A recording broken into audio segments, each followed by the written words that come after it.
for November and possibly make this a case, even though he's spending most of his time in New York inside a courtroom. As you know, the closing arguments are supposed to start Tuesday, and the jury could get the case by the middle of next week. Let's listen in. Former President Donald Trump as he takes the stage here in the South Bronx.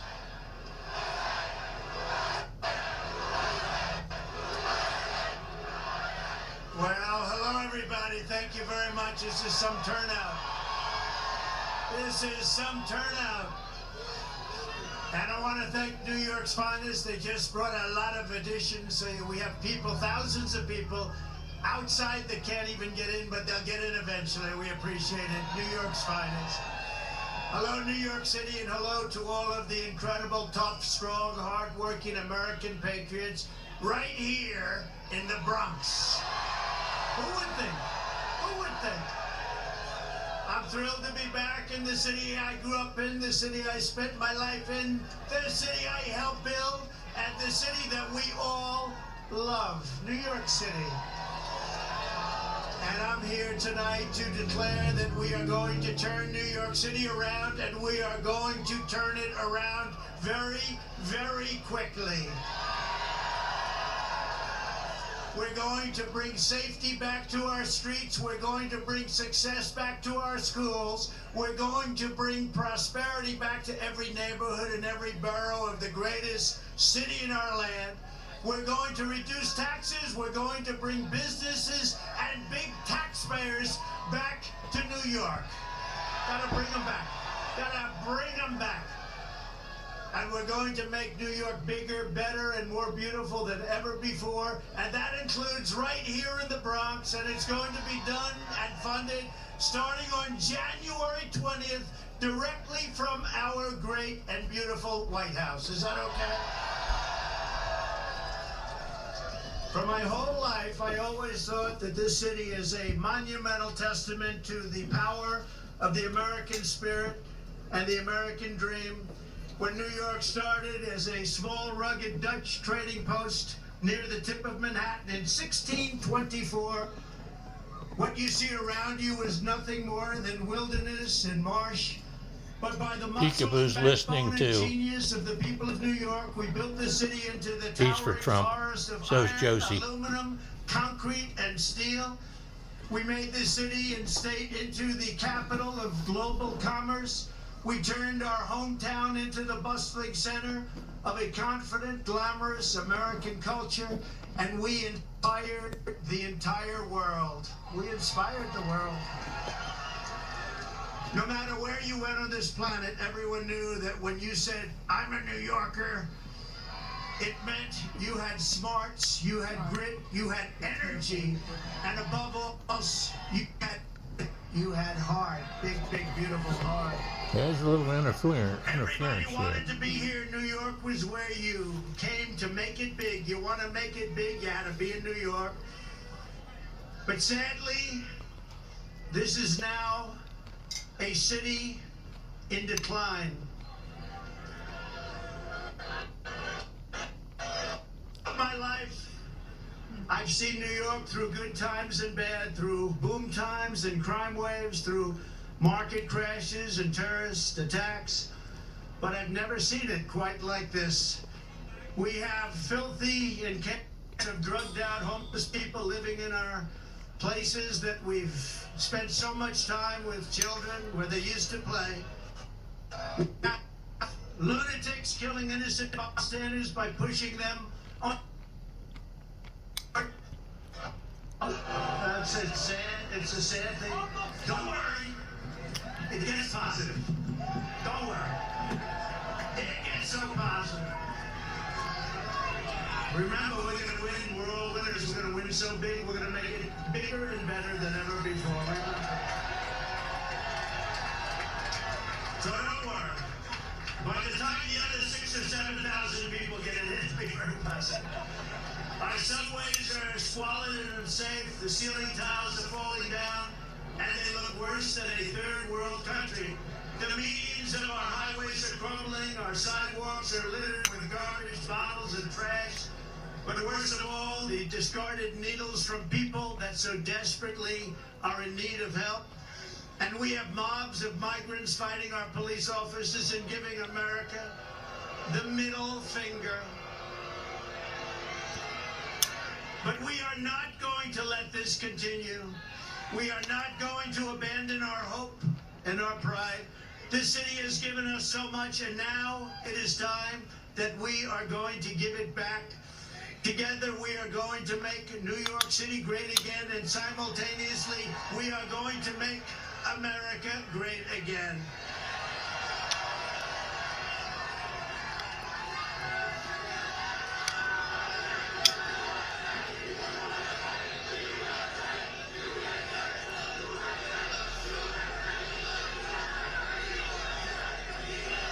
Thank you. I have come tonight to talk about solving problems. The simple fact is Joe Biden is not getting the job done for the Bronx. He's not getting the job done for New York, and he's not getting the job done for America. He is incompetent, ladies and gentlemen. He is grossly incompetent. I will get the job done as I did for 4 years, and I will get it done fast. And remember this, if a New Yorker can't save this country, no one can. No one. Get me the steak, please. The steak.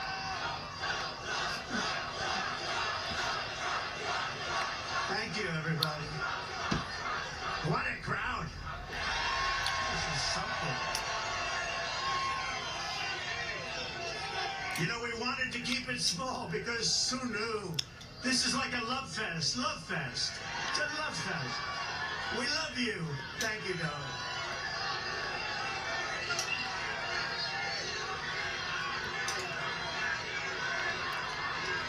Thank you. Wow.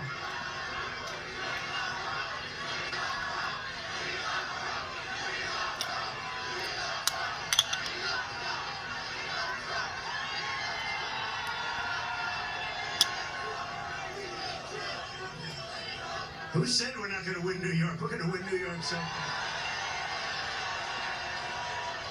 You know, if we win New York, we win the whole thing. Wouldn't it be nice? Wouldn't it be nice to take back our country and we'll do a job like nobody's ever done before? And what we did for 4 years was incredible, but we also learned a lot. We're going to get in there very fast with the right people, great people, people that are tested and true. Years ago, there was an ice skating rink, the Wallman Rink in the middle of Central Park. You know that story? That had been under construction for more than 10 years. They couldn't get it open. It was a renovation. They couldn't get it done. Mayor Koch was at his wit's ends. They just couldn't get it finished. They couldn't get it built. They couldn't get it open. People wanted to skate before their children turned old. Almost $20 million was spent over a long period of time. It was an embarrassment to the city. Every day they'd be laying the copper pipe, and every night that same pipe would be stolen. And then they'd start all over again the next day, and it would be stolen. This went on weeks and weeks and months and months. They poured the concrete in small patches in wrong directions and at different heights. And they took their advice from a refrigerator company from Miami, where it's 95 degrees out. It was a total mess. They just didn't know what they were doing. And I saw this, and I wanted my children to be able to ice skate before. They didn't care about ice skating. I looked down on the rink, and I said, what is going on? Years and years. So I volunteered, and I took over the project, and did a good job. And when I took it over, I said that if it costs more than $2 million, I would pay for it, the entire amount. But it cost far less. The first thing I did was call the Montreal Canadiens hockey team in Canada, right? Isn't that better than a refrigerator company from Miami? They didn't know what we were talking about. But the Montreal Canadiens knew, and they were really nice. I'll never forget how nice they were.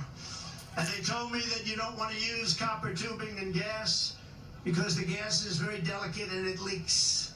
It's very fragile. It just doesn't work. You want to use rubber hose I said, I like that. That's a lot cheaper. Water and salt. The salt makes it so the water doesn't freeze. It's called brine. And you're going to put that under the concrete. You're going to pour the concrete over the top. It's going to be great. It's going to work. Not going to leak. It's cheaper, faster, and it works all the time. And when we opened, there were no leaks. There were no problems whatsoever. Anyway, I started the project, laid the rubber hose, mixed the water and the salt beautifully together. I was down there when they were doing it. I said, you got to do it right. And covered the entire rink with concrete in 4, literally, you had to see this scene. Concrete Look at that crowd there, June. Operated by the Teamsters. Do we have any Teamsters here? Oh, you gotta make sure that O'Brien, he's a good man. He endorses Trump. I think he's going to, actually. But the Teamsters, it stretched all the way. You had trucks stretching all the way from the Wallman Rink, which was, let's say, at 60th Street, all the way back to Harlem. One contiguous pour. It was a day and a half of pouring concrete. One contiguous, a giant surface. As you know, the rink was completed in just 3 months for far less than the $2 million projected. The biggest expense was actually the demolition.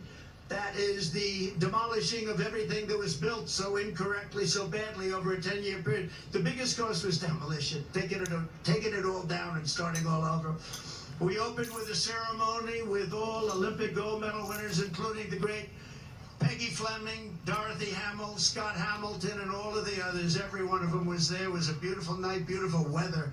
I'll never forget the evening. It was one of the most beautiful. My parents were there. Now they're looking down on us. They say, wow, that's my son. Can you imagine? That's my son. Can you imagine? He's being tried in a court with a crooked judge. Can you believe this? Can you believe it? And highly conflicted judge at that. But everybody was there, and it was really something to behold. It was an incredible experience, and one of the great experiences of my life in New York. We opened it. It's been successful, and successful ever since. What a great, great experience. It was beautiful. And, you know, a lot of it's common sense. You like to say the Republican Party is the party of common sense. You don't go to Miami when you want to make ice. You go to Canada when you want to make ice, right? Or you could go right down the road in the Bronx to Ferry Point, right? Everybody know about Ferry Point. It was another disaster, a development where the city has spent over 29 years, almost $300 million to develop it into a luxury golf resort, anything. They'll take anything. They were spending money. You know, trucks were going here, dumping, getting filled up, moving it here, dumping, getting filled up with the same stuff. This went on for years, back and forth, the same stuff. They were feather bedding. They were doing lots of bad things. But really, they didn't know how to get it done. They had no idea how much money they were spending. And when asked how much they spent, they said, we just don't know. This has been going on for years, decades. They were unable to do it. And at the time, the mayor, Michael Bloomberg, said, no, it's all right. It's okay. Now, Michael Bloomberg was the mayor, and he called me. He said, I have to get this done before I finish my term. It was very important to him. He was embarrassed by it. Everybody was embarrassed. It went through Mayor Koch. It went through a lot of different mayors. Almost 30 years, remember that. And he said, in all fairness, he said, I want to get this done, and you're the one that can do it. You're the only one that can do it. And I said, and I will do it. I will get it done. And we got it done before he finished his term, which was great. But there were no other bidders to my knowledge. And I took over the project, spending only my money to build it. And I called all of the contractors together. These were tough people. These were tough, hard people. Many of you were probably contractors on that site over there. And I said, look, fellas, you guys have made a fortune on this thing for years and years against the city. It's time we get together and build it. Let's get it built. Let's do it right. And let's get the hell out of here. We owe it to the city. And they worked so hard, the roughest, toughest contractors in New York. They had spirit like you've never seen before. And it was magnificently designed by the great Jack Nicklaus, who told me, I don't want to make any more money. They paid me enough. Everybody got paid a fortune. Jack said, I don't want money. I just want to see it get built for the people of New York. And that's what we did. But everybody, just like Jack, they said very similar things. These guys were rough and tough, and they made a lot of money, but you'd think they'd want to make more, but they didn't. They just wanted to get it built. And in just a little more than a year, so this was going on for 30 years, including, think of it, just a magnificent thing to watch. You had to watch these people working, just the opposite of what took place for the first 29 years. But we had a magnificent world-class golf course that many of you have played now, and it's rated as one of the best public courses in the country.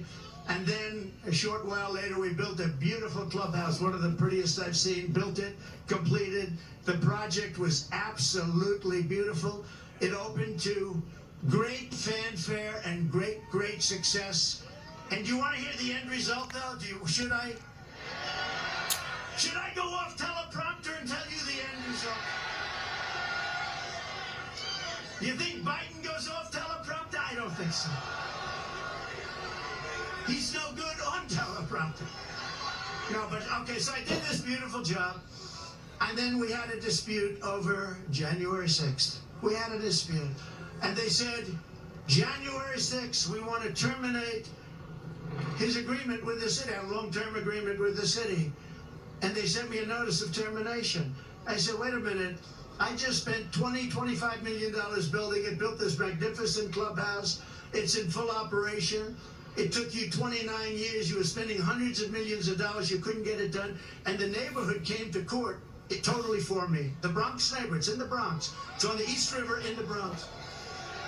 And we went to court. The city sued to break my agreement that they had just made. And I had done such a great job for them. And it was accolades everywhere. Golf Magazine, all of the big magazines were saying, what a great job.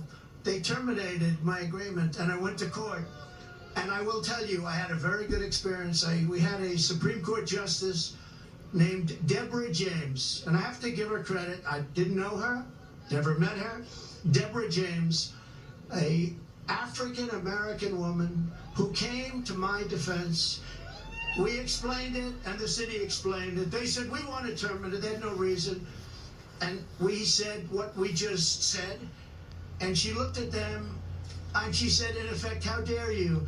This man came in, he put up his own money, he did an incredible job, you were building it for 29 years. How dare you ask for this to be terminated? How unfair is that? Deborah James, a great Supreme Court justice, that's all I can tell you. And we won the case. But it's not easy doing business in New York, I'll tell you. Not easy. So I just appreciated that I had to tell that story. And as you know, then I renovated Grand Central Terminal. I built the Grand Hyatt Hotel on 42nd Street and Park Avenue. And as part of that, I renovated the beautiful Grand Central Terminal, did a really good job of that. And then I was very much responsible for the construction of the Jacob Javits Convention Center, where Hillary Clinton was going to have her big evening. That was not good. Remember? We had the glass ceiling. You know, we built glass ceiling. She said, we're going to break the glass ceiling. It didn't work out.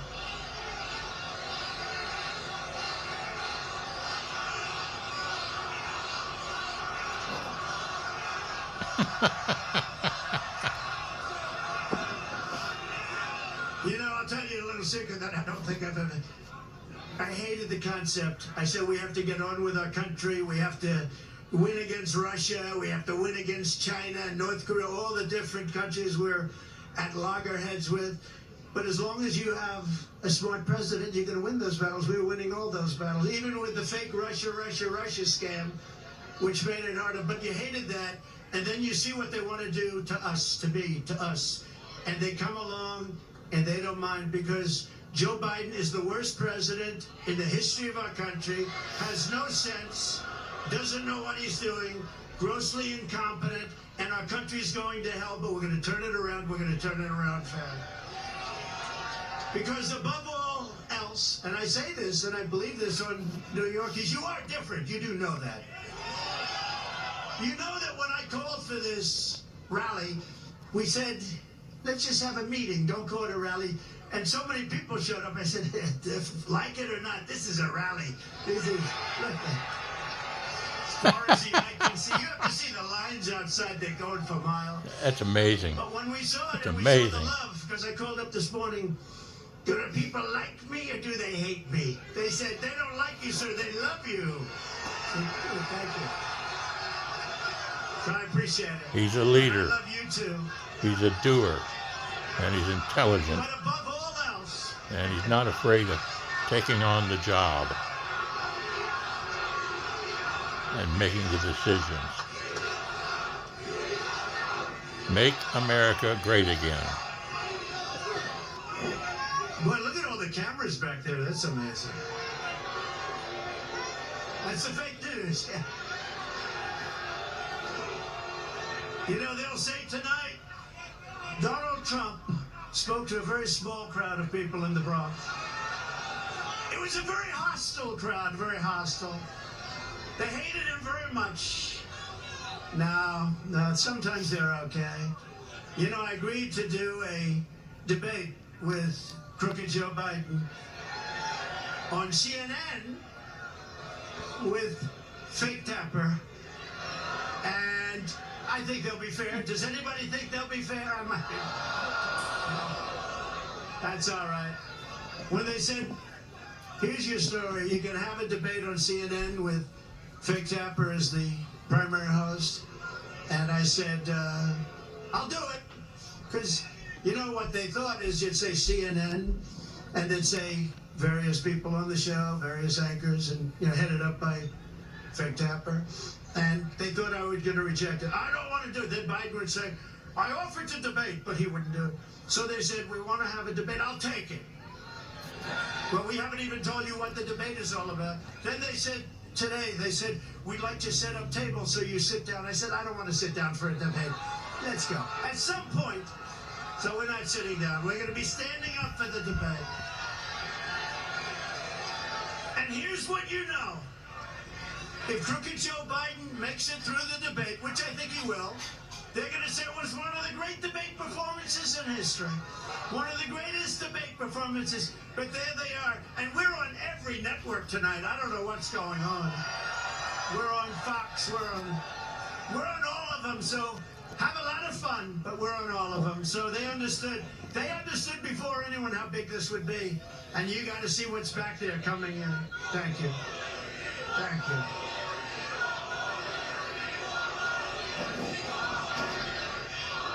Amazing. But above all, New Yorkers have something called common sense, and we do have common sense.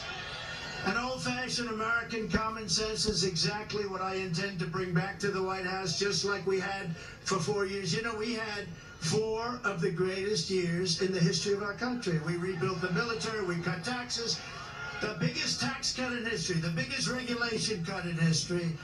We defeated ISIS. We defeated ISIS, and we did it in about 1/100th the time. They said it would take 4 to 5 years. It took me like 2 months, right?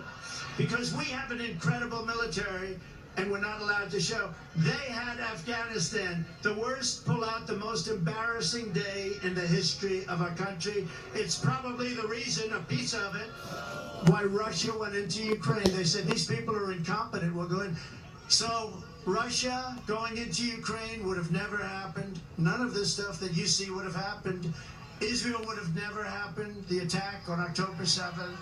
And you wouldn't have had inflation. As soon as I get back into the Oval Office, I am going to pick up the phone and I'm going to call your mayor and your governor, and I'm going to say, this is President Trump, and I want to come back and help.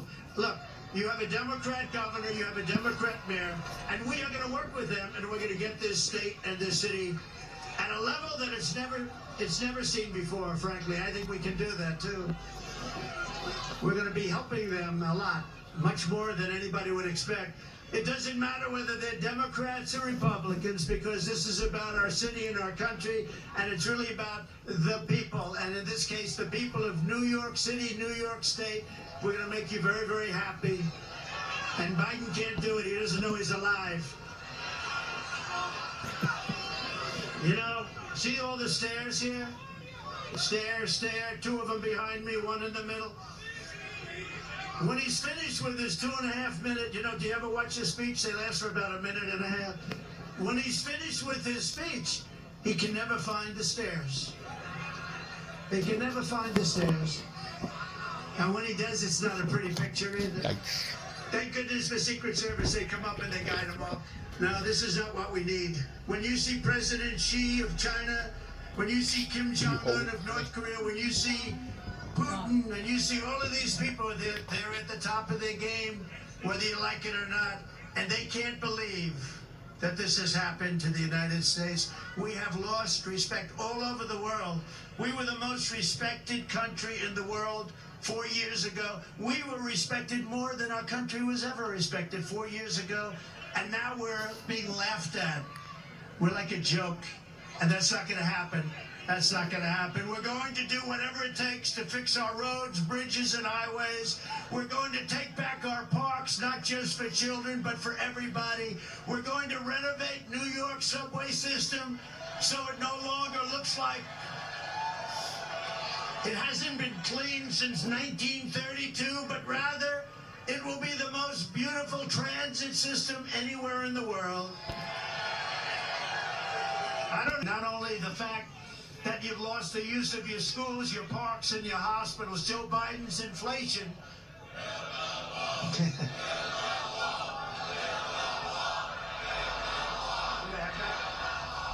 Former President Trump, a big rally in the South Bronx, as you see, ticking off not only all he's done in New York, but all he did as president, the 45th president of the United States. Again, this in the Bronx, in New York. We talked to some folks in the Bronx about this visit a little bit earlier. This is an opportunity. I've never heard of a Republican going to the Bronx, and Democrats have been dropping the ball. It was better under Donald Trump. I can tell you that the Bronx has been through many changes. People are going to have some love and hate. Some people do love him. Us, that's the prefer. That's better than Joe Biden. All my life I've been a Democrat. They think that they own us. And Donald Trump is giving us the opportunity. All right, so the rally's continuing, streaming online on Fox News. You'll see it at the top of the 7. We want to bring in our panel really quickly. Fox News media analyst, host of Fox's Media Buzz, Howard Kurtz, Washington Post columnist Mark Thiessen, and USA Today White House correspondent Francesca Chambers. Mark, your thoughts on what he's saying, how he's saying it, the fact that he's here, period. This is so incredibly smart what he's doing. First of all, could Joe Biden pull that crowd in the South Bronx right now? I doubt it. Second of all, what he's doing what he has to do to win. To win, Donald Trump can't simply depend on his base. He has to not feed his base, expand his base. He has to reach out to disaffected Biden voters, and that's what he's doing. And third, he's going after Biden's vulnerability with Black and Hispanic voters. You just heard him talking about how Black and Hispanic voters are getting slaughtered in this economy. Joe Biden is really worried about Black and Hispanic voters. You saw that with his speech at the NAACP, Morehouse College. Trump is going after those voters right now, and he's on the offense. Francesca, the Bronx results from 2020. In New York, Biden won 60 to 37. In the Bronx, it was 83.4 to 15.9. You don't feel that in this crowd. And so if you look at recent polling, by the way, Biden is ahead in New York by 9 percentage points. Last time a Republican won the state of New York was Ronald Reagan. So at one point, Trump said, if I win New York, I'll win the whole entire thing. That's probably true. That's probably true. But to the point that you were making about some of the points that he's hitting there, he mentioned that Biden he thought was incompetent, right. Shuffling up the stairs, things like that. Howie, it's swing state polls. He's still holding leads. But what about this move? Very smart move to go to the South Bronx, that symbol of urban decay. He's not going to win the Bronx, he's not going to win New York City, he's not going to win New York State, but he sends a message to minority voters that he cares about their problems. He's an our borough guy, he gets it, and now everybody's going to be talking about should he have gone, shouldn't have gone. Liberals are criticizing it. That's how he drives the news cycle, by making him the center of attention. All right, panel, we squeeze you in there. The live rally still happening. We'll bring it to you live here on Fox. Thanks for inviting us into your home tonight. That's it for this special report. Fair, balanced, and still unafraid. The Ingram Angle is next. We'll take you back to the rally as we head out. Policy is called Remain in Mexico. Nobody can come into our country until they're free. And then you're going to have catch and release into Mexico. You know. Angle from from Washington tonight. If a New Yorker can't save this country, then no one can. That's what former President Trump said a few moments ago in the South Bronx. Let's keep watching. Department, give me a top 10, give me a top 10 list. Give me a top 10 things. I said to ICE and Border Patrol, give me a top 10. They gave me a top 10 list. And a lot of it had to do with all of the horrible disease that pours through. People that have highly contagious diseases are coming into our country at levels that we've never seen before. So many other things. And they gave me a top 10 list, but they left. They said, sir, they'll never do. We've been trying to get this stuff for 25 years. I said, if I were a betting man, I would bet you any amount of money. You'll have it very quickly. So this man comes in. I said, we want a policy, remain in Mexico, Tijuana.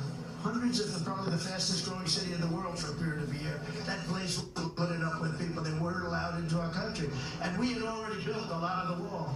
A tremendous amount, 571 miles. Without that, we couldn't have ever done this. And he said that we're not going to do it, sir. I said, you are going to do it. He said, we're not. I said, here's the story. I'm not going to mess around with you. I have to go. I have a very important meeting, much more important than this. I said, here's the story. You're either going to do it, it's Friday evening, or on Monday morning at 7 o'clock in the morning, we are going to put a 25% tariff on everything that Mexico sends into our country.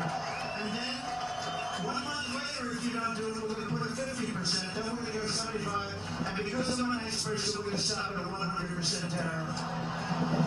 And here's the, and I have it literally written, I'm saying, should I sign it or not?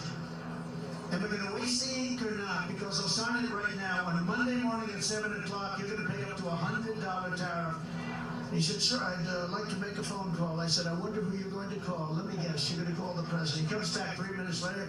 Sir, it would be a great honor to give you 28,000 soldiers free of charge. It would be a great honor to have a policy of remain in Mexico. The difference between Trump as a leader and doer, and now the other day, and Biden, who is unfortunately not capable. $20 billion a year just for the privilege of negotiating with you. We want you to pay us. Did you see that? It was a little article of your heart. There's a slight difference when you say it. He would have never asked that. He would have never asked it. So he said they want 20 billion. 20 billion, I mean 20 million's a lot. They want 20 with a B, $20 billion a year, just for the privilege of negotiating with Mexico. And you would never get the things that they gave up, remain in Mexico. They gave up catch and release in Mexico. They gave up everything. They gave up everything.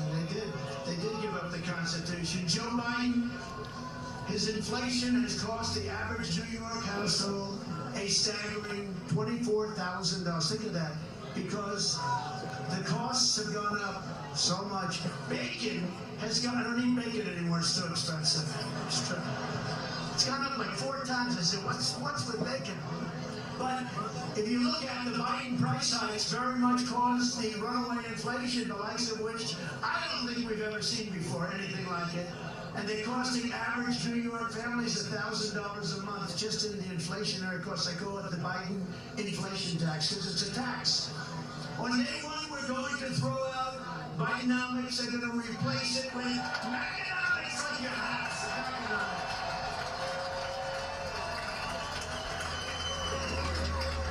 And I will give you lower taxes. We're going to cut it still lower. Remember, when I cut taxes, I gave you the biggest tax cut in the history of our country, bigger than the Reagan tax cut. And you know what?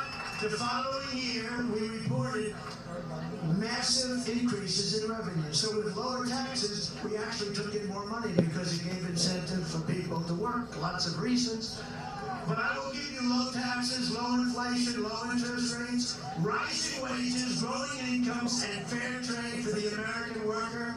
And we will make energy affordable again by saying, drill, baby, drill. Drill, baby. Your energy costs will come down within the first year by 50%. That's not big. That's a hell of a promise. And it will, too. We can drop that so quickly. Remember, it was his stupid energy policies that caused the inflation. Now it's more than energy. Now everything's like on fire. The whole place is a mess. We will quickly return our nation to the path of prosperity, and we will bring our country back together through unparalleled success. Our country is going to be very successful, and people are going to come together. And I will tell you, a lot of people say, do you think you can ever get the sides together? And by the way, I have to say something. Our side is much bigger than their side. We're more quiet, much more quiet, but when we get going, we're much tougher, right? We're much tougher, but it is much tougher. But I saw it. We had the greatest economy in history, and I was getting calls from the other side. I call it the radical left, but left-leaning, to put it mildly, Democrats. Can we get together? Because everybody had the best they've ever had. African-American jobs were the best in history. Asian American, the best in history. Hispanic, the best in history. Women, people with a diploma, people without a diploma, people that went to the great Wharton School of Finance, MIT, Harvard, they were doing better, and the people that didn't have a high school diploma were having the best. Everybody was better. There wasn't one group, not one, that went down, and it was bringing our country together. So it can happen. And when they ask, because I get that question a lot, do you think the sides can ever get together? And I went through the experience, and we can get together. And then we had COVID come in, and we had to fight that battle, and we did a great, I've been recognized as having created a great economy and great military, defeating ISIS and all the things. We rebuilt the entire military, created Space Force, all those things. We never got the credit, and we had no wars. Thank you, sir. That's very nice. Remember Hillary Clinton used to point at me, he will create wars. No. They said his personality will create wars. I said, no, my personality is going to keep us out of wars. And I was first president in 78 years that didn't start a war. We had no wars. None of these stupid wars. Such a shame. When you see all the people that died in these horrible wars in the Middle East and everything else, countries didn't want us, dropping bombs all over the place. Spent $9 trillion in the Middle East. We bombed the hell out of the place, then we leave. In the old days, to the victor belong the spoils. We don't do that. We bomb the hell out of everyone, then we come back home. It's so sick. It's so sick and so stupid. These people that led us are so stupid. You want to use that as a last resort. You can solve these problems with a meeting or with a telephone call.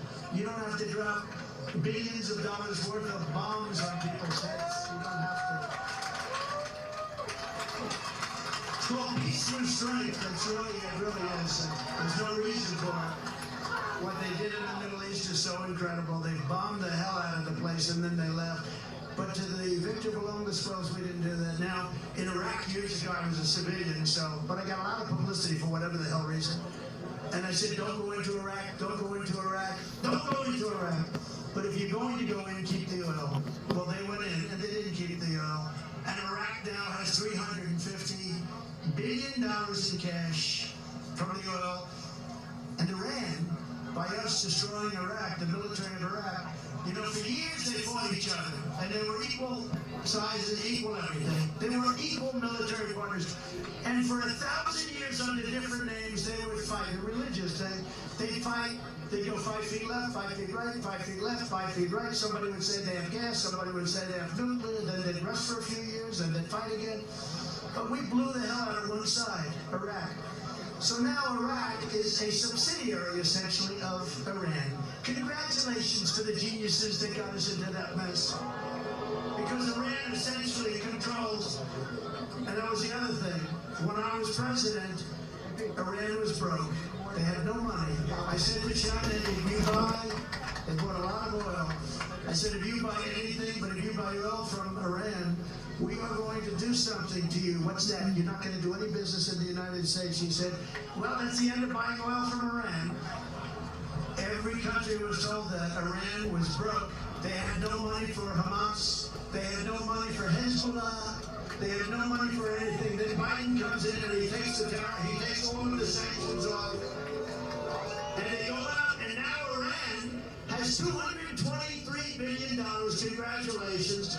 And we're the only one month for 5 hostages, we just paid $6 billion. And for electricity for Iraq, we just paid $10 billion. And think of it, Iraq has billions of dollars that we're paying for their electricity. So we were in a position, there was no terror, there was no threat, there was no nothing, and now Iran has become a big threat again.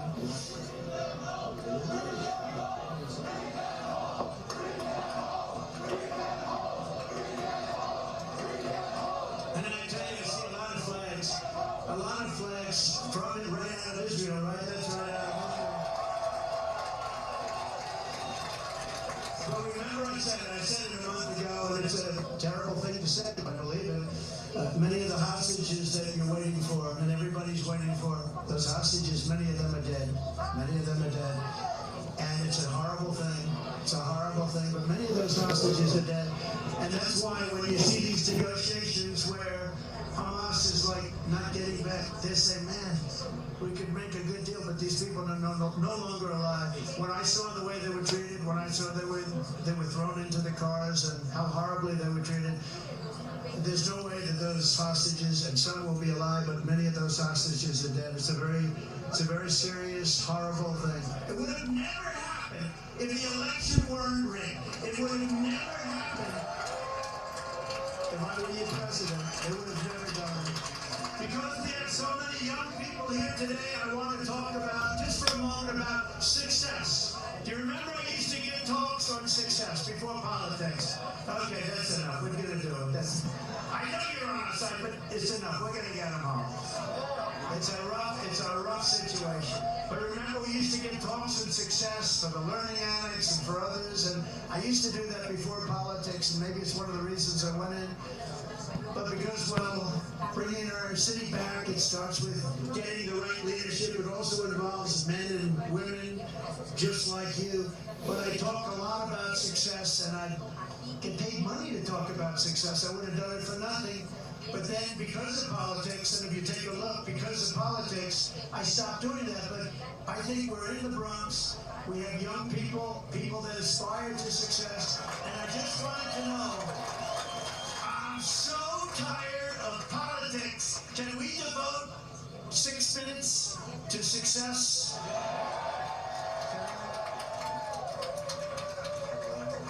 So, for all you young people, I think it's, look, I've been through tremendous, I've had great success, I've had it in entertainment, I've had it in business, I've had it in politics. I ran for office. What office did you run for president? How'd you do? I won.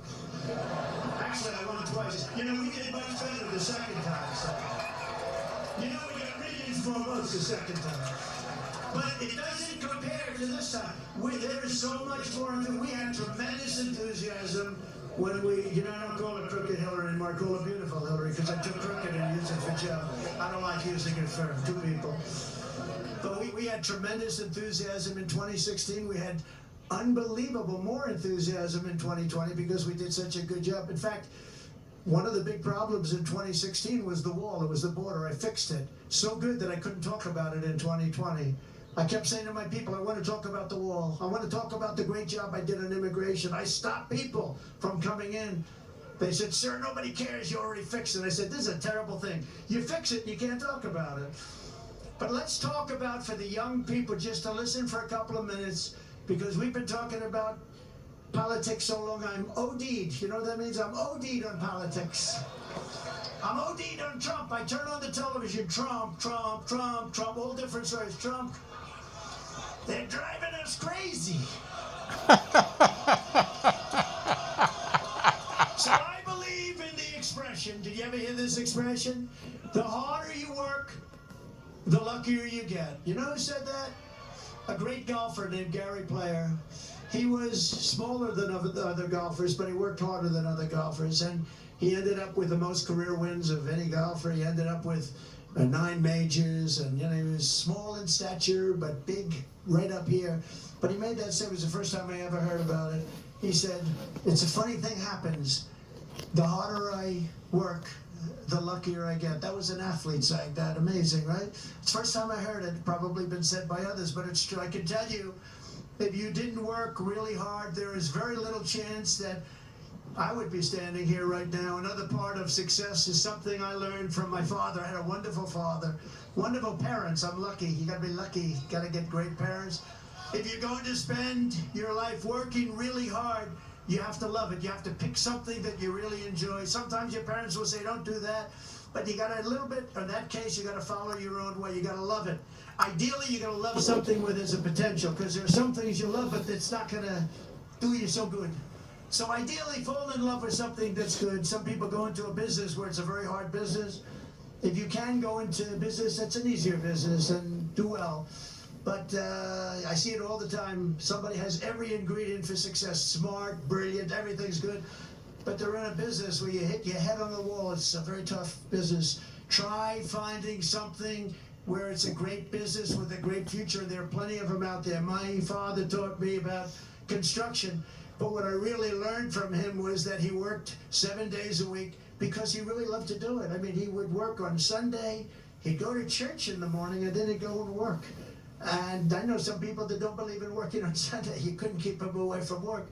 But he loved working, and he was happy. He was married for a long time. That's one thing I'm not going to top him on. He was married. He was married for a long time, decades and decades. I said, Pop, I'm not going to beat you in that one. Never going to beat you. But because his work made him happy, but he was happy when he worked, and he was successful, and he knew what he was doing. He'd build a house on one side of the street. Somebody else would build a house on the other side of the street. And he'd build his house faster, better, cheaper, and he'd sell it for less money. The other guy would build the house for more money, take him longer, couldn't sell it. My father would go buy the house for less money than it cost him to build the first one, and he'd sell it.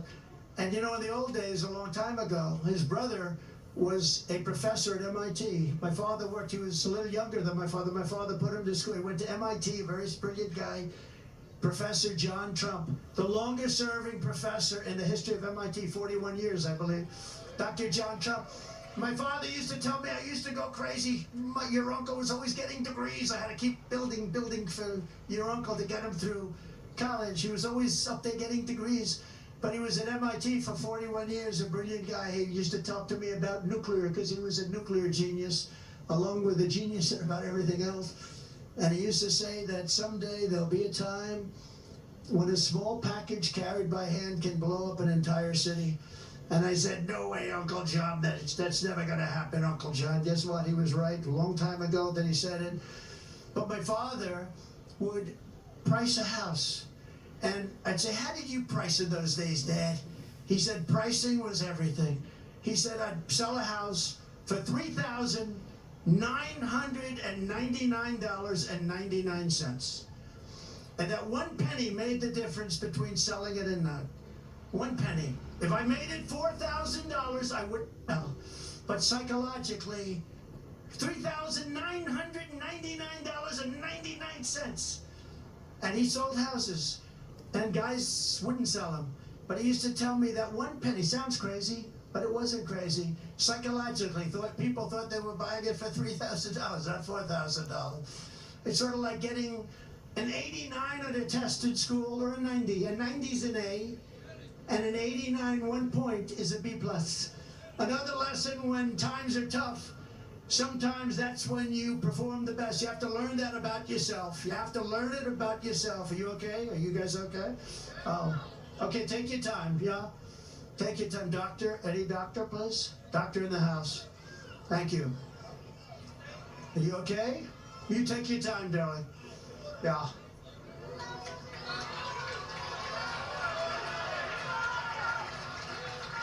Yeah.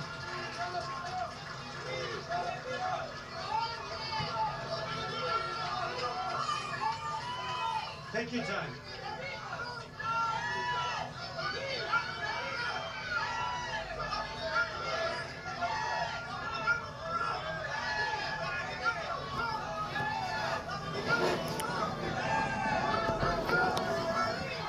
Someone apparently has gotten sick in the crowd. He's pausing to give her a chance to get help. Doc. We have time.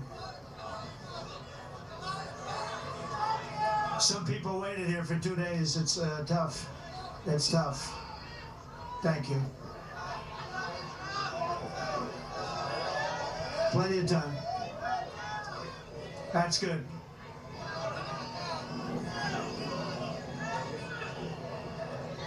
Water.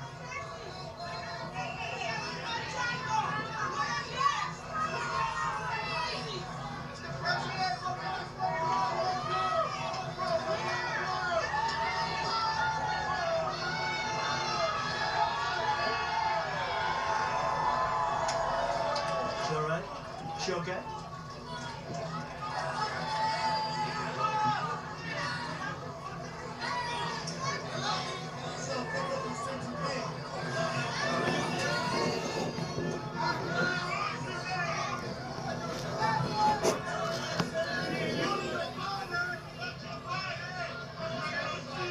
She doing all right?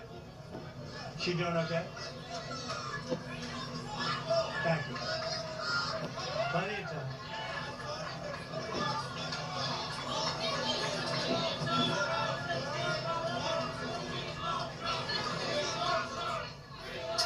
All right, someone's having a medical issue at the Trump rally.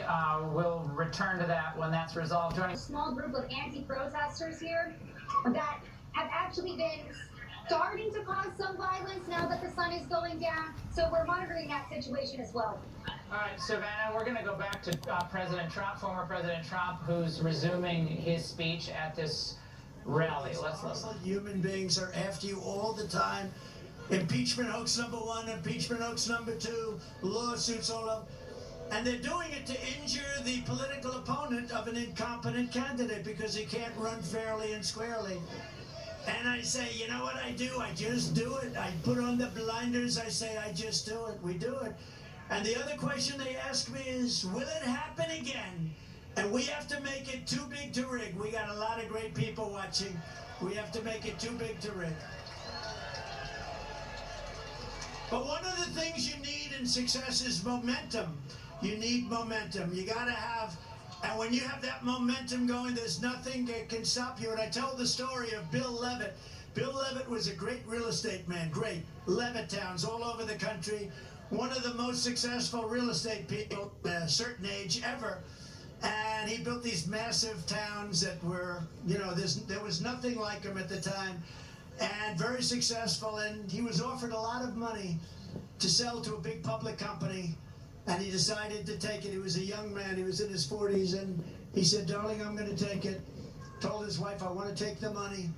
And for 20 years, he went out, he bought a yacht, he lived a beautiful life, he lived in the south of France, but he got bored, and 21, 22 years later, he said, I want to make a comeback. I can't stand this life anymore. I want to make a comeback. And he went to the company that he sold to, a big public company that did very poorly. They had no idea what they were doing. And, you know, he used to, by the way, he used to pick up every nail, every piece of wood, he used to sell the sawdust, everything. He would say every penny was a major event. And now you had this big public company, they didn't know what the hell they were doing. So he went back and he made him an offer they didn't want to sell, and he paid a little more, and he ended up buying it for an okay price. And he was so happy, he said, now I can go back to work. And he went back, and everything he touched turned bad. The market turned on him, the jobs turned on him, he was no longer able to get zoning. He was spending a fortune, he had just purchased it for a lot of money. And he ended up going bankrupt, he was bankrupt. And I was young when I met him, and I was at the party of a very big person, big public company person. And Bill Levitt was there, and I was in the real estate business, so I knew who he was, and you probably indirectly know who. And everybody was shunning him a little bit. Nobody cared about him anymore, but I did. And I went over to him, and I say, hi, Mr. Levitt, I'm Donald Trump. I know it. I was doing great. I was sort of like a hot guy. I was hot as a pistol. I think I was hotter than I am now, and I became president, okay? I don't know. I said to somebody, was I hotter before or hotter now? I don't know. Who the hell knows? Who the hell knows? Who the hell cares, right? But he knew who I was. And I went up, I said, so, are you okay? And he said, I'm not really okay. I made a mistake that I'll never forget. And he was, by this, a pretty old guy. And he was sitting in the corner of this magnificent Fifth Avenue apartment where there were 25 very successful people. But I wanted to talk to him. I wanted to find out what happened because he lost everything. Everybody knew it. It's very public. And I said, what happened exactly? What happened? He said, son, I lost my momentum. I had something going that couldn't be stopped, and I should have just stayed. I lost my momentum, and I've never got. If you lose your momentum, you got to figure it out. But Bill Levitt lost his momentum, and he died penniless. And he was the biggest real estate person on the planet. And I've never forgotten that story. And it was a sad story. He was a good man, too. I thought he was a good man, but did an unbelievable job. Today, you have Levitt towns all over the country, and pretty amazing. But you have to always keep moving forward. And when it's your time, you have to know it's your time. And I said to myself, in terms of politics, I said, you know what? We did so well in number one. We did even better in number two. I said, we got to do it again because we have to do it. Maybe I'm wrong. And I'm not doing it for myself. I'm doing it to make America great again. You know, if I didn't think we won, easily won, I would never do this. Because you know what, in many ways it's easier. You have a winner, you have a loser. It's okay, I won once, it was a big upset, I guess. I don't know why it was an upset, because I'd have 50,000 people in a rally, she'd go and have 200 people, and then they say, why did I win Michigan? Why did I win Pennsylvania? Why did I win all these states that a Republican hadn't won in many years? Why? And by the way, we're up in Pennsylvania, we're up in Michigan, we're up in New Hampshire today. We're up in Florida at numbers that you wouldn't even believe. But I also think it's very important to know what you want. You have to set your sights high. Set your sights so high, higher than you ever thought possible, and make your goals big and go after it. That's why I say we won't just make New York a little better. I say we want to make New York a lot better, better than it ever was before. Right? And finally, you have to take pride in your accomplishments. Do not take for granted what you've achieved. Forget it. It's over. It's good for your confidence, but it's over. Go forward. Think to the future, not to the past, but learn from the past. You know, wherever I go, I know that if I could build a skyscraper in Manhattan, I could do anything. It's very tough. Building a 68-story building on Fifth Avenue is hard. With all you have to deal with, I mean, you have unions, you have legal entanglements, property rights, zoning. You deal with the smartest and toughest contractors in the world. These are killers. Many of you are here today. Thank you very much. But by comparison, talking to world leaders, I believe, is easier. And I've done them both. Talking to a world leader, if you're smart, you know, you have the United States behind you. Now, the country's not the same, but it'll be better and stronger and bigger in a very short period of time. You know, we have so many different things we could discuss having to do with the Republican Party. But the biggest thing, I think, and I really mean this, and it's happening more and more, and I see it all the time, because really you have to be the party of common sense, as opposed to the Democrat Party. It's a party of failure, extremism, and gross incompetence, and that's what it is. And they're going to destroy our country. But our country has faced down much harder challenges before and come back stronger than ever. That's why I so firmly believe that we can quickly make America a great and glorious nation again. When I take office, we are going to restore public safety and the rule of law in New York City. Amen. It starts with stopping the pouring into our country of millions and millions of illegal immigrants, which are causing a new category of violence called the migrant crime. We have a migrant crime happening now. You add that to the crime already. A terrible statistic. Venezuela was a very crime-ridden country. They just announced a month ago 67, but now they just announced 72% reduction in crime in Venezuela.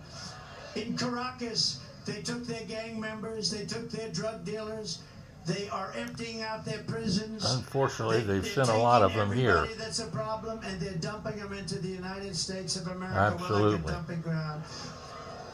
But many countries are doing that. I would say eventually all countries would be doing that. If I headed up Honduras, if I headed up any one of the countries that are neighboring or not neighboring. And we're not talking about just South America countries. We're talking about countries from Africa.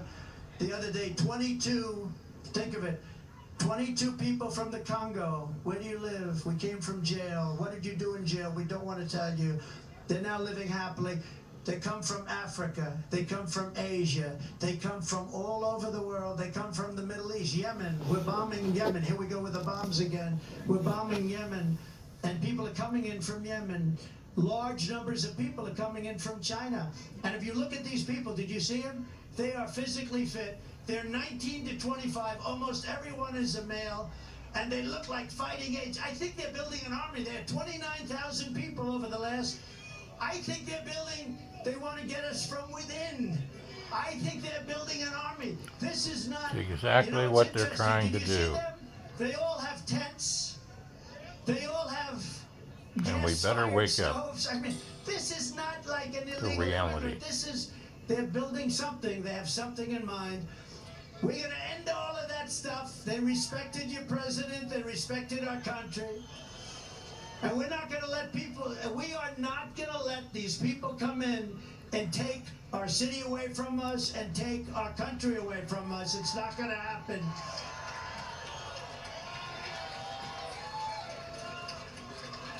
Now, who would let people, seriously, who would let people come from prisons and jails, from mental institutions? They cannot stay. We will immediately begin the largest criminal deportation operation in our country's history because this situation is sustainable by no country. No country can sustain this.